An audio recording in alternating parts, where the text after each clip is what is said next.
All right, good morning, everyone. Welcome to our weekly CMR conference series hosted at VCU. Very excited to have Dr. Leila Rezai join us this morning to talk about the use of CMR in iatrogenic trauma, which is something that is an unfortunate reality of doing procedures and something we need to be aware of in the CMR lab, certainly. And just a reminder to everybody that these sessions are CME and MOC accredited, so don't forget to text the number on the screen to the number provided. And with that, we'll go ahead and turn it over to Dr. Rezai. Thanks again. Good morning. Thanks, Dr. Tranquil, for a kind introduction. I am Leila Rezai, an associate professor in cardiothoracic imaging at VCU.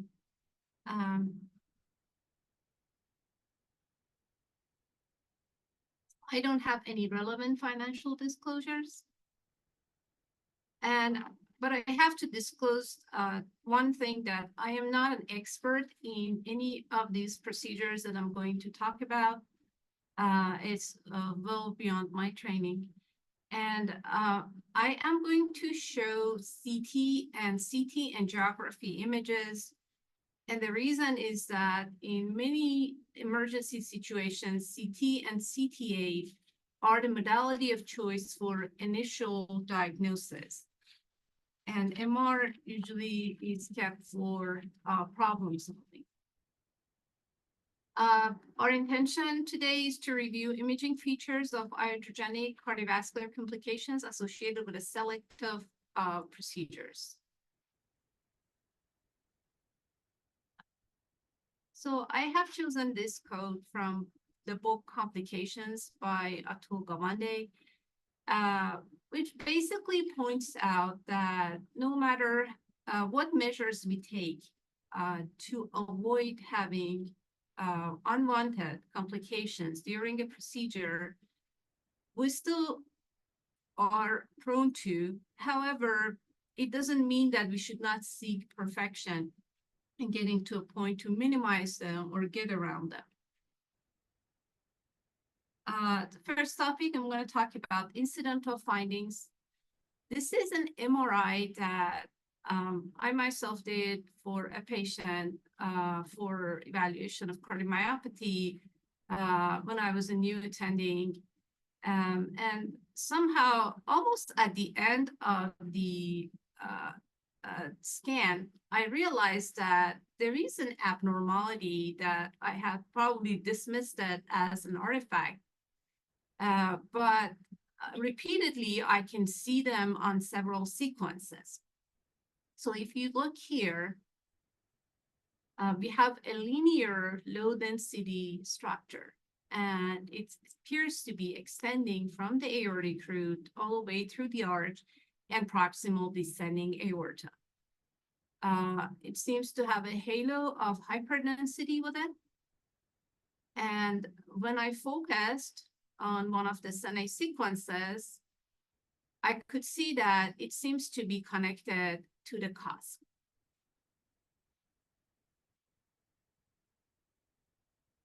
So as I said, on repeated sequences, I could see the same abnormality. Here on one of cinematic views and on the LVOT view, both of them, we still can see this. So the question was, are we dealing with a dissection, or what is this representing?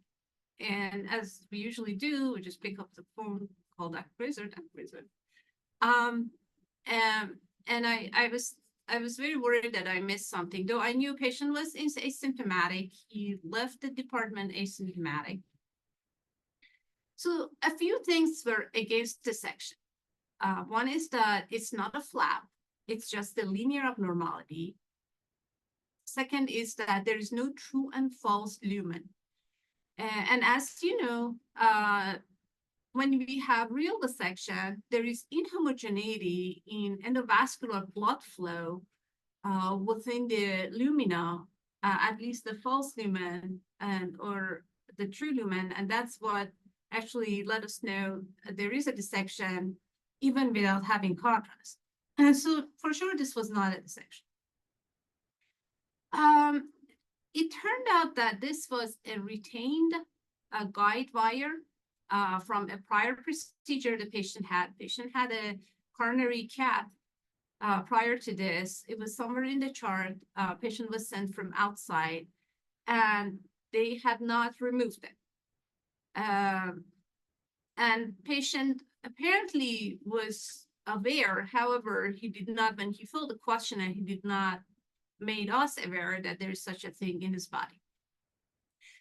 So conventional guide wires are made of nitinol or stainless steel, and they are known to be conductive. So RF field, radio frequency field, may induce substantial current in these guide wires. So like microwave, they act as microwave antenna, which causes a lot of temperature increase. And in a study that was done in 2000, they examined RF heating of guide wires in a 1.5 Tesla, not to say that I believe we scanned him on 3 Tesla. And the tip of the guide wire can reach to 74 degrees. So you can imagine that can literally burn somebody. However, this is within the blood. And then the second problem is that, is it going to move or not? Based on the substance, it may not. So entrapment and fracture of coronary guide wire is a rare complication of percutaneous coronary interventions. And the incidence thought to be 1 to 2 in 1,000. Guide wire remnants can lead to complications. They can cause perforation, thrombosis, embolic events, vessel occlusion. You could imagine if this would have moved, it would have got stuck in probably a lower limb and caused some problem for the patient. Different management approaches have been taken, but a majority of these are removable by percutaneous procedures, which can be done by either invasive cardiology or by IR, interventional radiology. They can move these entrapped fragments. Okay. The next cases I would like to show are related to lines and tubes. So we are in a level 1 trauma center, and we have a critical care hospital within the VCU family. So day in and day out, we deal with a lot of placement and maintenance of life-saving lines and tubes. So iatrogenic injuries causing cardiac perforation, any cardiac instrumentation can potentially have this complication included. These include pacemaker lead implantation that you're very well aware of, or extraction of such, radiofrequency ablation of arrhythmias, coronary stenting, central venous line placements, and Swan-Ganz placement.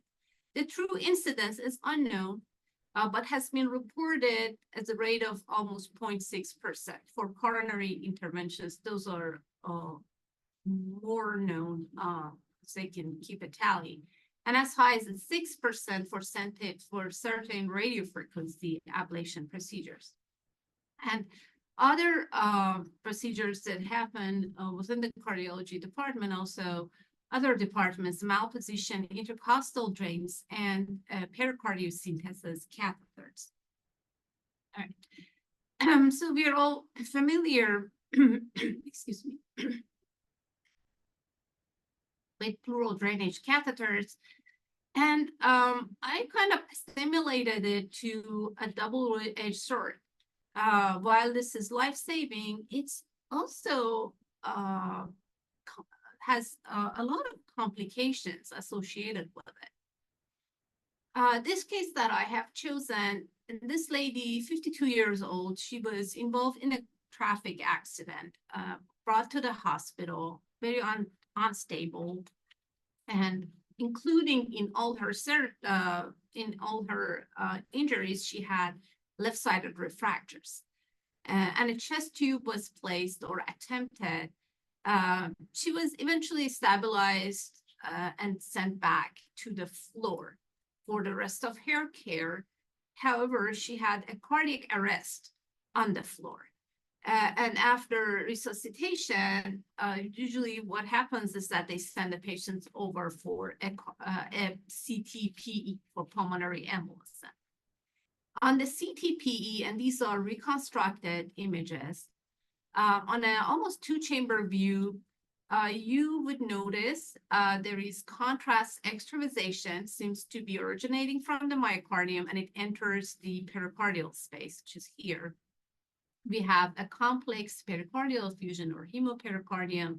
This is another image of such, and shows this pooling of contrast within the pericardial space.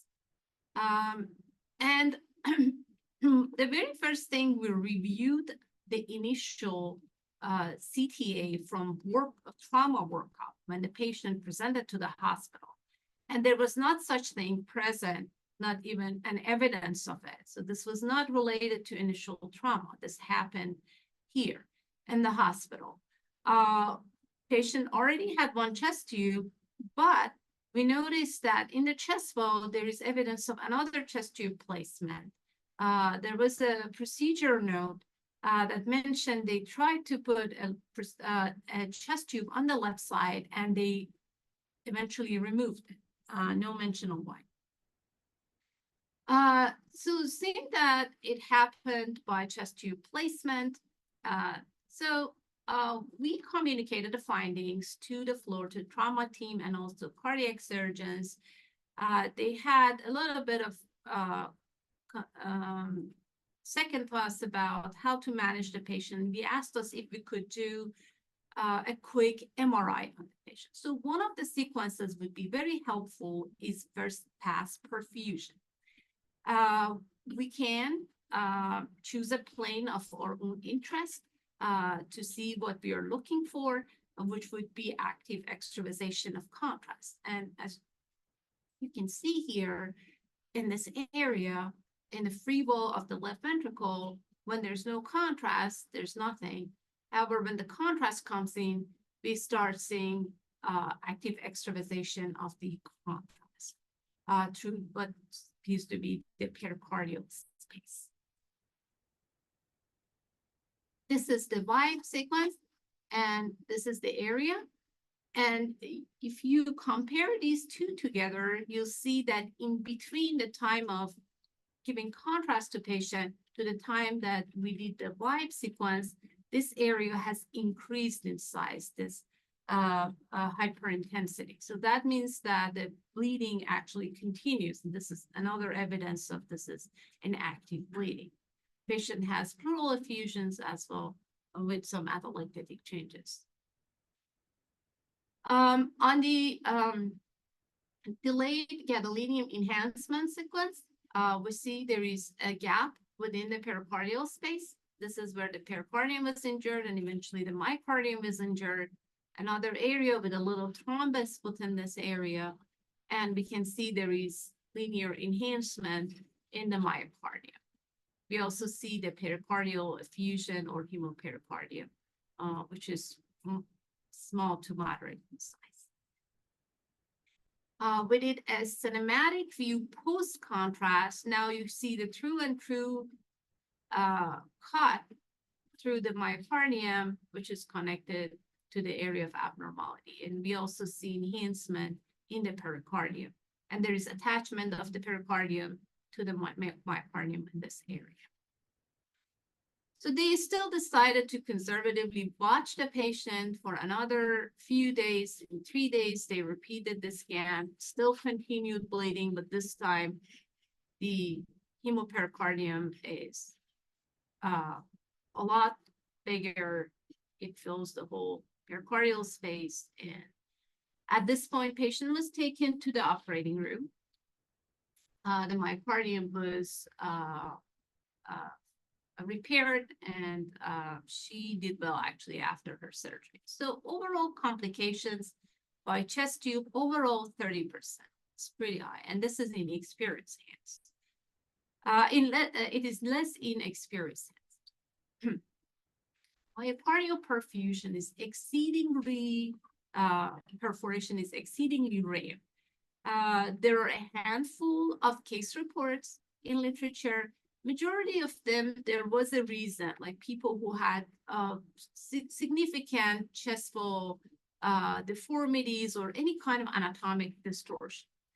It is very important to adhere to guidelines for placement of chest tube and also use of imaging, pre-imaging and imaging guidance during placement, especially for more difficult cases to avoid such complications. This lady, 3 years later, happened to come back because she had developed atrial fibrillation and we needed a pre-ablation vein mapping. So she again went through cardiac MRI. So we see the area of repair, there is enhancement and surgical material, but the bone motion was preserved in this area. This is another case. This is a gentleman who has AML, and he's a status post stem cell transplant. He had this very stubborn pericardial effusion, and then they decided to drain it to help patient with symptoms of that.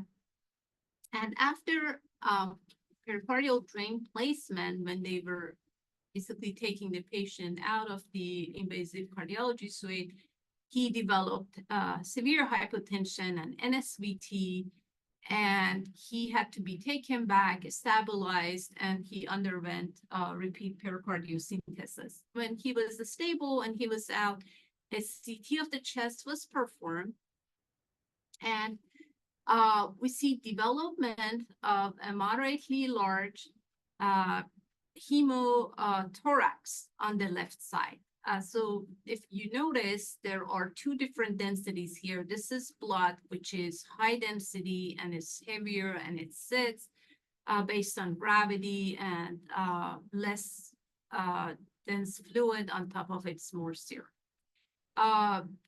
The drain is placed correctly, and the pericardial fluid is drained. So there was nothing wrong with this. However, the reason for a patient having symptoms and hypotension was that he basically bled within the pleural space. He, after that, underwent MRI to evaluate for the complications of his pericardial effusion. And in the cinematic view, we see there is septal bounce, which indicates constrictive physiology by the pericarditis and the thickening of the pericardium. This is a vibe sequence from the same procedure. We still have some effusion or blood left within the pleural space on the left side, and we have some enhancement of the pericardium.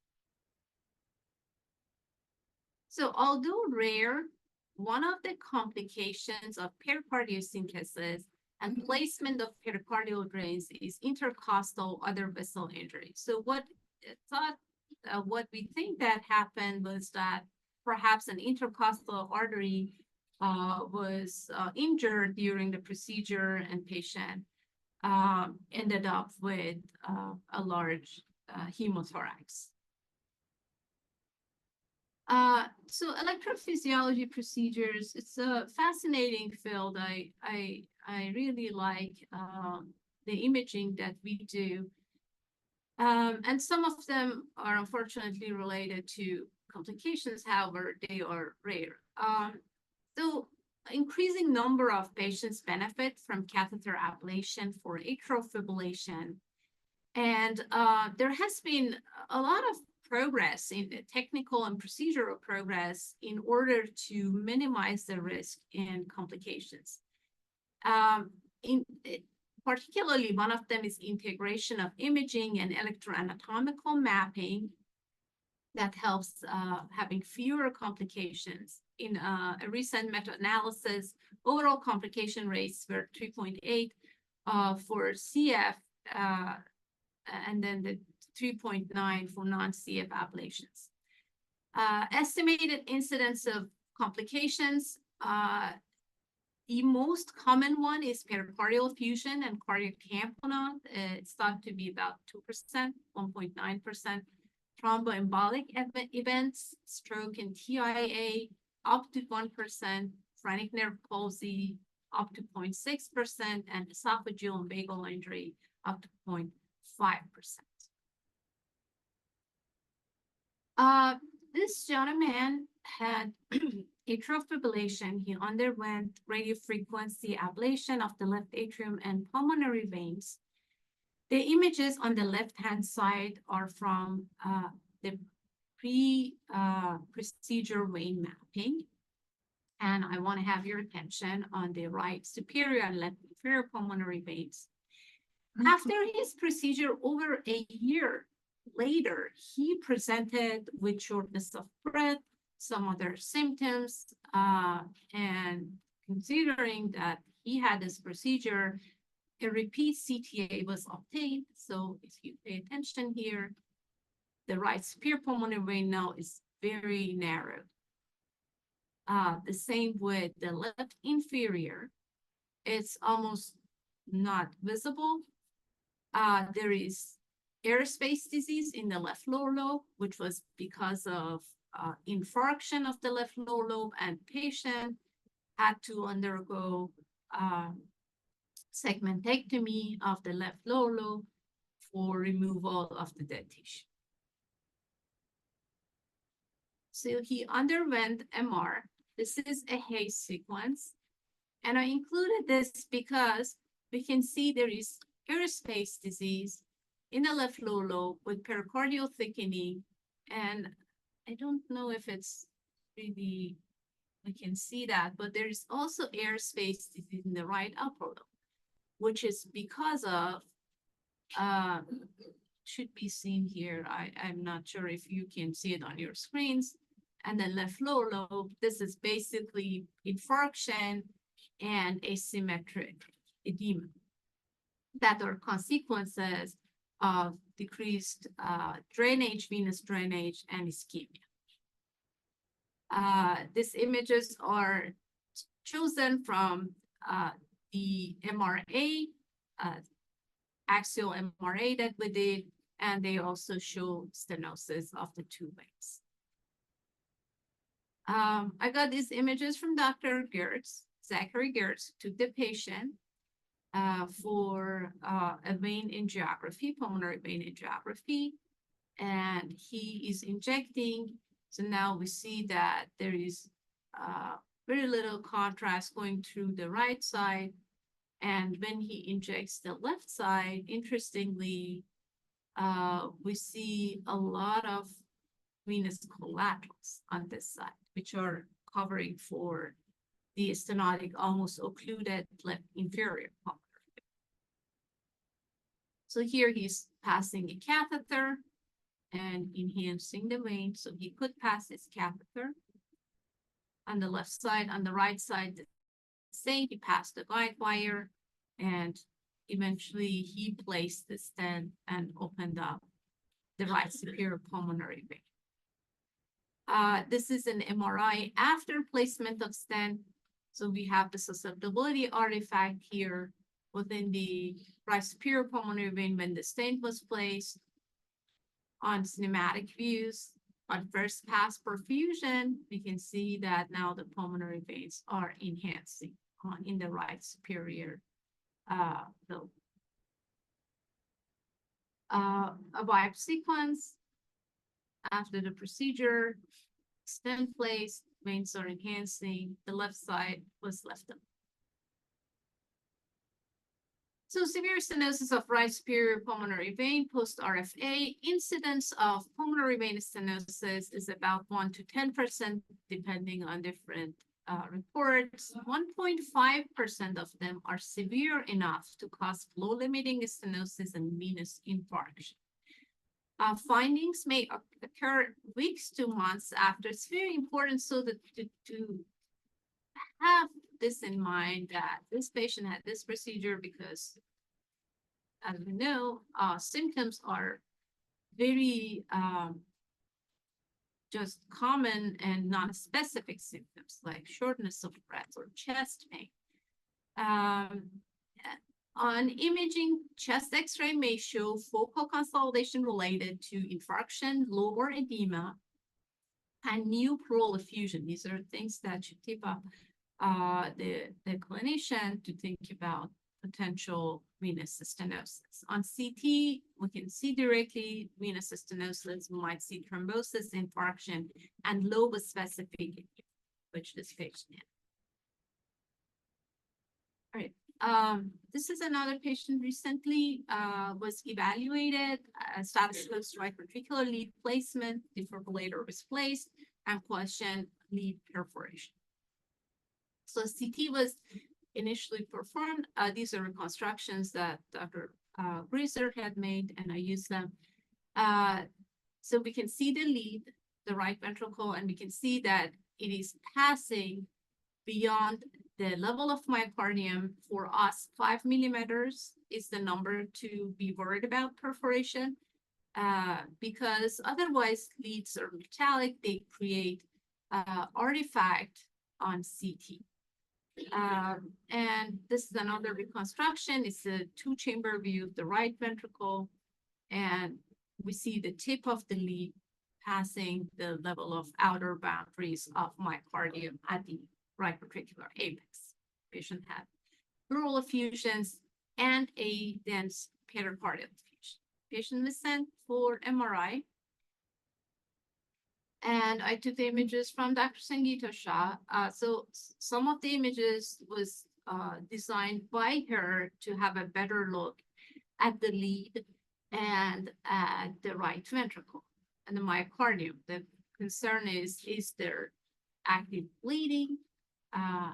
Do we deal with a pseudoaneurysm? So here on cinematic view, we see the lead, we see it's perforating. And however, if you pay attention here, it seems to be a containment within the pericardial space. We have a small pericardial effusion. And this is the two chambers cinematic view, the same thing that we had with CT reconstructed, and the perforation is evident on that. This is a T1 black blot, again, lead perforation. On the left-hand side, we have the color-coded T1 map. And if we pay attention here, we have the pericardial effusion, and it's pretty bright based on the color coding, the scale on the left-hand side. So that means that we have proteinaceous and blood material within the pericardial space. We talked about first pass perfusion, how helpful it would be if there is active extravasation. Here, we do not see any active extravasation. They continued imaging the patient after contrast injection, and still on more delayed perfusion, there is no evidence of active. So the bleeding had stopped at that time. The delayed post-gadolinium sequences does not show any enhancement, and we see the pericardial effusion. So the lead was, I believe, extracted a little bit. This is another case. This is a young lady, 35-year-old. She had history of BT ablation, presented to an outside hospital. The procedure was done in an outside hospital. This imaging came with a patient from outside hospital. And she had chest pain, and it turned out that there was a structure here arising from the area that was ablated with a sac-like structure, which basically fills in and out with myocardial contraction. So this is thought to be a pseudoaneurysm. The post-contrast sequences, this is again another MRI from outside facility. We see intense enhancement of the myocardium, left ventricular inferior wall in this area, and we see part of the pseudoaneurysm. This is an echo image, and we see the flow through the structure, pseudoaneurysm, and movement of it alongside with the left ventricle. So conservative management was chosen. About 1.5 1.5 months later, patient came back.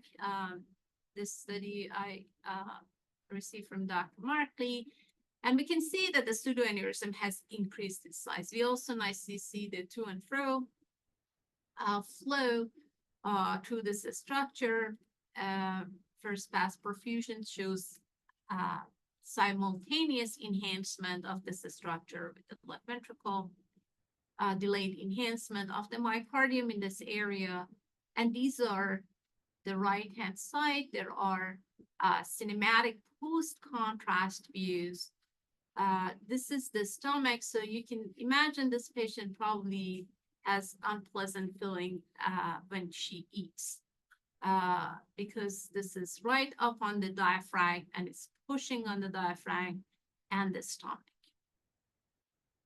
Unfortunately, shortly after, she presented to emergency department with severe chest pain. A CTA was obtained, and now we see the pseudoaneurysm even larger, and then we see these layering hypodensities, which means that it's basically sloughing off and it's becoming larger. It's about to perforate.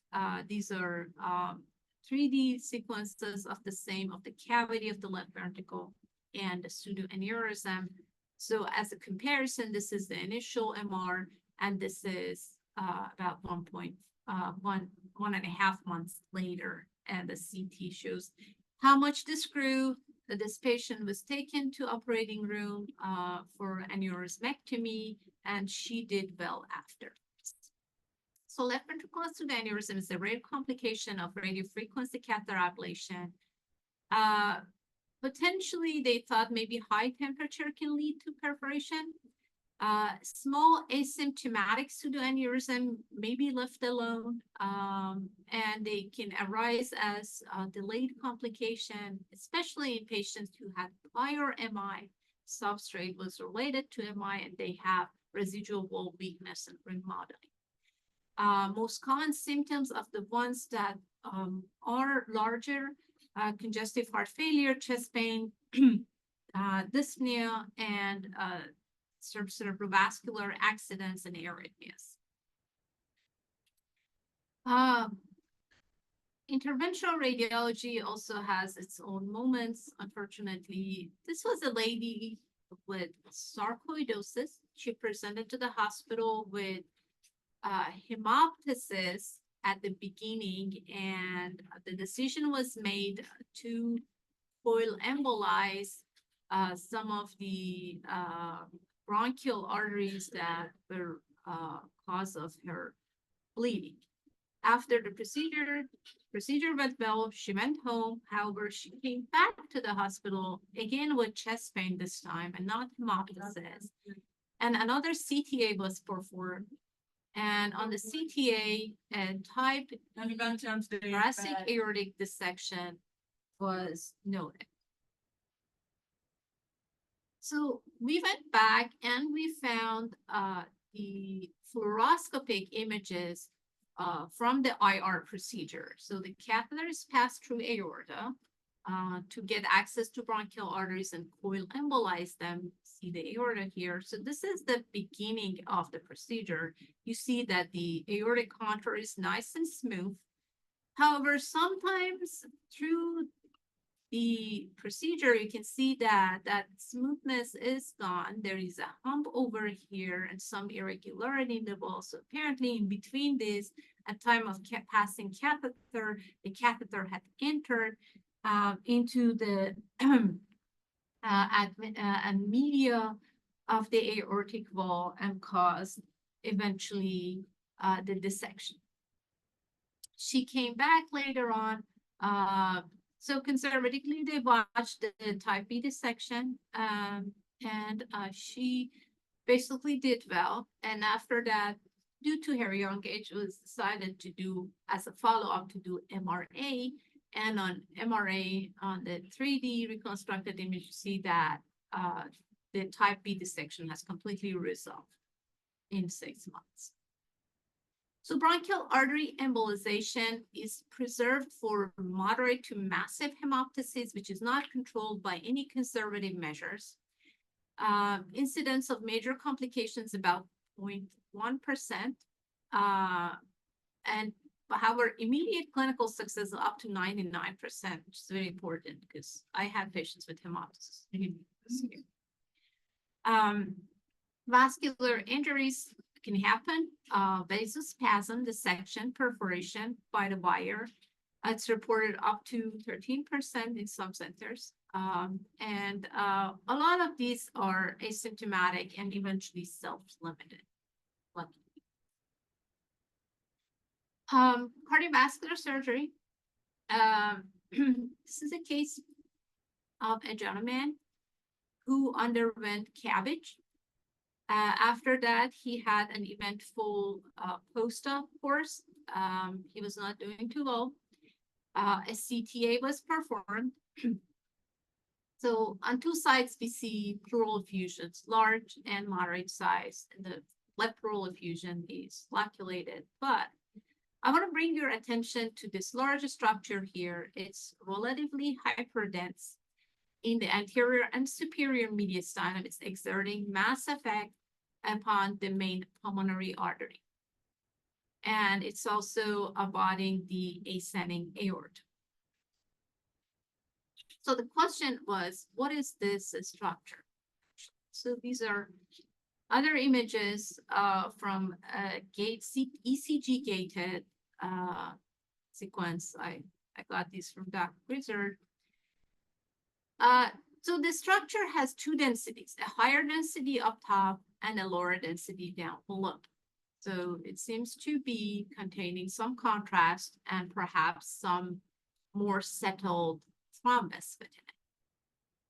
And on a sagittal view, oblique sagittal view, we also see that it has significant mass effect on main pulmonary artery with enlargement of the main pulmonary artery and perhaps pulmonary hypertension acutely. But something interesting caught our eye, not mine, there was this linear hypodensity, which was, the question was, is this just an artifact or is it real? And where is this coming from? So the patient was sent for a cardiac MR, again, first fast perfusion, our friend in finding acute extravasation and the communication between different structures and vascular structures in the chest with any kind of abnormal structure around the heart. So as you can see that when the aorta, ascending aorta enhances, this structure start enhancing, you even see the flow of contrast from what seems to be a tiny, tiny hole in ascending aorta into this structure. So this is a pseudoaneurysm, which is formed because there is a little hole in the ascending aorta. So what is this? This is the site of cardiopulmonary bypass. And somehow either it fell apart or it was not completely closed at the time of surgery. So it continued pouring blood and then eventually forming a pseudoaneurysm. So here on post-contrast images, you can nicely see that there is communication and enhancement of the structure.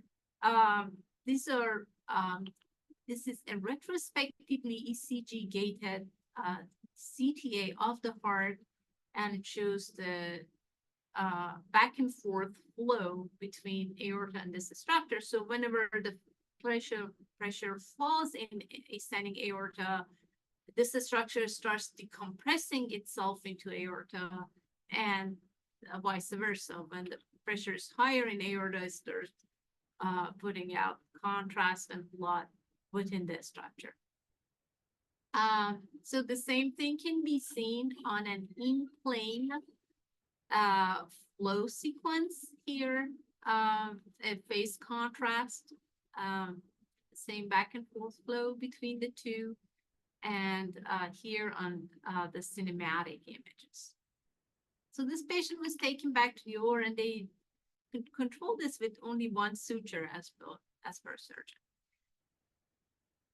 So aortic cannulation of cardiopulmonary bypass complicated by pseudoaneurysm, it's a fatal complication and predisposing factor. They think infection perhaps might be also technique. Urgent surgical, it's an urgent surgical priority, and it has unfortunately high operative morbidity and mortality. Another case, this is a 58-year-old gentleman, status post heart transplant, and he presents with septic arthritis of the knee. As part of the workup, see where the septic knee is coming from, they also did a non-contrast CT of the chest. The non-contrast CT, so this is the transplanted heart, and this is where supposedly the anastomosis is in this area. And we can see that aorta has a pretty abnormal appearance. It's dilated, it is lobulated, somewhat ill-defined. So I contacted the team and I suggested that we repeat this study with contrast, although patient had also some kidney injuries, but it was important to have a better look at that. The contrast enhanced CTA showed a very irregular appearance of aorta, aortic wall, and also some filling defects in this area.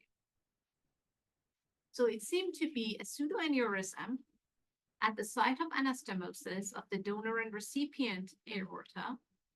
And we thought that these are vegetations. There was some question about that by the surgeon, so they requested an MRI to be done to have a better look. So here we see the pseudoaneurysms in the aortic wall, and then we see that this structure is actually mobile, that it's an evidence of this being perhaps vegetation in this area. So patient was taken to the operating room. This image is from Dr. Cotter, and this is the site of anastomosis and pseudoaneurysm and vegetations. We can see the vegetations here, the aorta. So infective pseudoaneurysm is a rare cause of aortic complications in immunosuppressed patients who receive heart transplant. It's associated with significant morbidity and mortality. And an unusual site of it is anastomotic suture. We have to remember that this patient, a lot of them are breached from other structures such as LVAD. And those could work as a nidus and leave at least some traces of infection in the area, which later on can complicate a transplanted heart. Mediastinitis is also responsible. 50% of cases of mycotic pseudoaneurysm are thought to be from mediastinitis post-surgical. Antibiotic, unfortunately, is not a curative by itself, and surgical intervention is needed. So early recognition and surgical intervention is key to successful management. So overall, critical role of imaging in identifying iatrogenic thoracic trauma was discussed here. Iatrogenic trauma is potentially preventable, and if it's identified early enough, it's treatable. And imagers should be aware of expected post-operative appearance after different procedures to be able to realize the abnormal appearance. And when we report these, we have to avoid accusatory or malignant language, try to stay fair, and collectively decide about what the next management should be. And free discussion of errors between the radiologists, cardiologists, surgeons, and other involved in procedure is very important in improving patient. So. Thank you very much for that talk, Dr. Rezai. I can see the mask real quick enough to see. I just wanted to mention one thing. I don't know if we have anybody from the electrophysiology group here, but my understanding is that fortunately some of the EP related ablation complications are a little bit lower. I think they're citing them more in the range of 1 to 2%. They make wider rings, so they're not just ablating right there in the pulmonary vein. So I don't know. I can't remember the last case of pulmonary vein stenosis I've seen, but it makes it all that much more important to be hypervigilant. I've come across, not collectively, but everybody else sharing their cases, like maybe in the past 8, 9 years I've seen treated. Yeah. And some of them are coming from outside hospital here to be managed. So this is basically Right. institutional. And then the ventricular ablations, I've seen them mention steam pops before, where they're burning and then they're irrigating with some sort of solution, half normal or normal saline, and then I think they can have a condition where the irrigant sort of heats up so much that it forms a little steam bubble and then it pops, and then they have a steam pop. And I always kind of look for that in the report sometimes if they're looking for a complication of the ablation procedure. I sort of see if they mentioned that happened and where it happened, so I can sort of hyper focus on that area. Any questions for Dr. Rezai?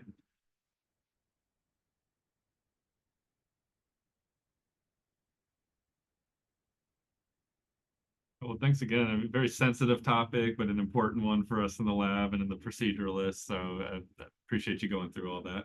It's really helpful. Thank you so much. All right. We'll see everybody next week.